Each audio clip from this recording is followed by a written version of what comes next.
इस वीडियो को पूरा देखिएगा। देखिए किस तरीके से अंजना ओम कश्यप मतलब औरंगजेब के मुद्दे को उछाल रही है और हमारे देश के युवाओं को किस तरीके से गुमराह किया जा रहा है।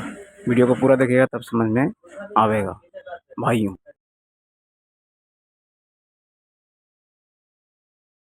जो लिखते हैं he brought on a Rajput war, he destroyed Hindu temples by the thousand, यानी हजारों की संख्या में हिंदू मंदिरों को उन्होंने तोड़ा। मसरे आलम को आप छोड़िए, मसरे आलमगिरी में तो खुद उनका कोर्ट ऑफिशियल लिखता है कि काशी विश्वनाथ मंदिर को तोड़ा, कितने हजारों मंदिर को तोड़ा। उसके बाद ये भी लिखते हैं पंडित जवाहरलाल नेहरू कि उसी किताब में कि many a beautiful old buildings of the past and दस रिड्यूस्ड टू डस्ट, उन्होंने बहुत सारी इमारतों को तोड़ा था। ये हिस्ट्री की 3 किताबें कोट की। छोटा सा जवाब। आप मेरे ऊपर आरोप लगाती अगर मैं कहता कि आप इरफान हबीब की किताब पढ़ लो। मैं तो कह रहा हूं जदुनाथ सरकार की किताब पढ़ो, जिन्होंने पहली बार इस देश के अंदर मुगलिया सल्तनत की हिस्ट्री लिखी। आप पढ़िए। ठीक है, यही तो कह रहा हूं। आप आनंद मैं नहीं कहता कि जवाहरलाल नेहरू की हिस्ट्री लिखी पढ़िए। वैसे तो हम आरएसएस मैंने वही किताबें कोट की। वैसे तो हम आरएसएस का बहुत सम्मान, अंजना जी हम आरएसएस का बहुत सम्मान करते हैं। हमें लगता है कि संगीत रागी जी से बड़े नेता इंद्रेश कुमार जी, ऐसा मेरा जानकारी। ये नेता नहीं है, नहीं विचारक हैं। उनसे बड़े इंद्रेश जी हैं। आप वही इंद्रेश जी। आपका माइक नहीं है सर, माइक नहीं है, ये सजा है। अंजना जी सजा है, रुकिए। इंद्रेश कुमार जी मुसलमानों के इफ्तारी में भी जाते हैं, उनके साथ उठते बैठते भी हैं, और इन्होंने अभी पूरे इस्लाम और मुसलमान को कटघरे में खड़ा कर दिया। अब आप बताइए, जब आज़ादी की लड़ाई हो रही थी, अशफाक उल्लाह खां साहब भी उसमें लड़ाई में थे, अब्दुल मौलाना आज़ाद साहब भी लड़ाई में थे, बहुत सारे मुसलमान भी थे, हिंदू भी थे, सबके खून से ये देश आज़ाद हुआ। तो यहाँ पर इतना जहर माफ कर दीजिए ना इनको, इतना जहर मत घोलिए कि ये जो बच्चे बैठे जो भारत का भविष्य है, ये आपसे ये सीख के जाएं कि आप गलत फहमी पैदा कर रहे हैं। ठीक है, अब मैं विश्वास करके आप दोनों को माइक दे रही हूँ। जब जब जिसका नाम बोला जाए, वेट, जिसका नाम लिया जाएगा वो बोलेगा। नाम नहीं लिया अभी मैंने, मैं विश्वास कर रही हूँ।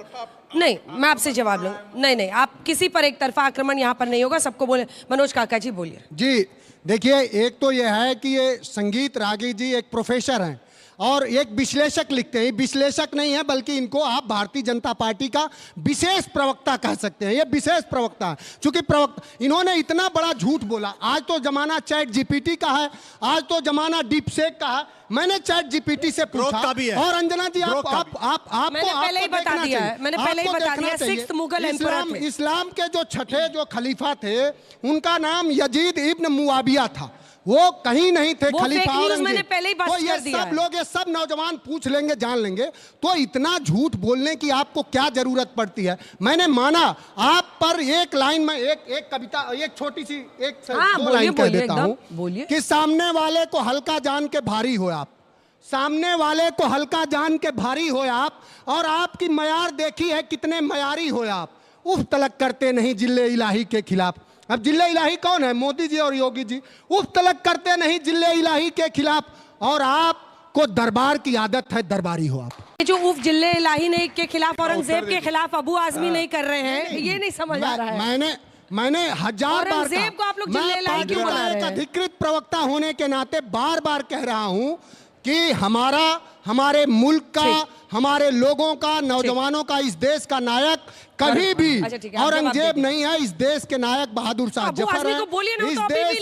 इस देश के नायक अशफाक उल्लाह खां हैं। इस देश के नायक वीर अब्दुल हमीद हैं। लेकिन मैंने साथी से कहा कि कम से कम वीर अब्दुल हमीद के नाम पर गाजीपुर में एक बड़ा स्टेडियम बनवाइए, पूर्वांचल में बड़े बड़े रोड सड़क बनवाइए, वो योगी आदित्यनाथ जी करेंगे। जी 3 बातें कही है, मैं फिर उसे दोहरा रहा हूँ। मैंने कहा इस्लामिक लिटरेचर में कई जगह औरंगजेब को 6th खलीफा के रूप में फेक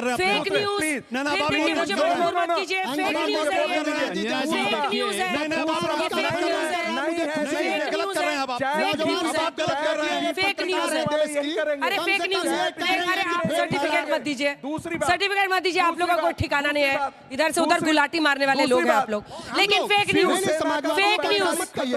न्यूज फेक न्यूज। आपका वैचारिक खतना हो चुका है, इसलिए आप यही आक्रमण हम पर करेंगे। मैं किसी का ये कर रहा हूँ।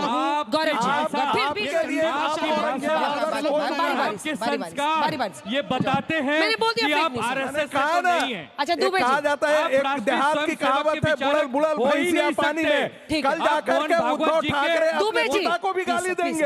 अच्छा माइक जाकर के उद्धव ठाकरे अपने पिता को भी गाली देंगे। गौरव जी बोलिए, उसके बाद से फिर मैं आप लोगों के सवाल लूंगा। देखिए, अभी मैं सुन रहा था, इन्होंने शेर अर्ज किया, तो मैंने कहा मैं भी एक शेर अर्ज करूंगा जो अभी तक इन्होंने बोला है। सुनिएगा, गौर करिएगा। कद बड़ा नहीं करता है एड़ियां उठाने से, अक्सर इज्जत मिल जाती है विनम्रता से सर झुकाने से। इनको पता होना चाहिए। सबसे पहले आप एक बात जानिए, क्या बोल रहे हैं यहाँ पे। अबू आजमी ने माफी नहीं मांगी, अखिलेश यादव ने उनके कान नहीं खींचे, उनको निष्कासित नहीं किया, अभी तक उत्तर नहीं दे पाया। ऐसा क्यों है? और इसकी वजह मैं आपको बताता हूं।